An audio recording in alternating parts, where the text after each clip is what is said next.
ఎలా ఇస్తావమ్మా? 2 రూపాయలకు 3 పళ్ళు. 3 రూపాయలు 2 లేవా? గిట్టుబాటు కాదు బాబు.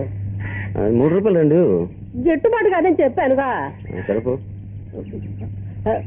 బాబు ఇటారా. నేను చదువు రాందాన్ని, నువ్వు చదువుకున్న వాళ్ళ ఉన్నావు.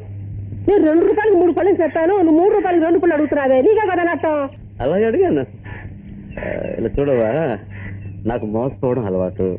కొన్నాళ్ళుగా నేను మోసపోలేదు, అందుకే నేను చూడగానే మోసపోవాలనిపించింది. అవును, నన్ను మోసం చేసి ఉండొచ్చు కదా. మోసం చేసి సంపాదించే డబ్బు వంట పట్టదు. అవ్వా, నీబోటి వ్యక్తులు ఇంకా ఈ లోకంలో ఉన్నారు కనుక నీ లోకం ఇంకా ఇలా ఉంది. ఖచ్చితంగా చెప్తున్నాను, 3 రూపాయలకు 2 పళ్ళు ఇస్తే ఇవ్వు, లేకుంటే నాకు వద్దు. నేను ఖచ్చితంగా చెప్తున్నా, 2 రూపాయలకు 3 పళ్ళు. అవ్వా, నేను పనిచేస్తే కోపడు కదా. కోపంచుకోలే. ఏం బాబు ఏడుస్తున్నా? ఇలాంటి మంచి వాళ్ళ లోకంలో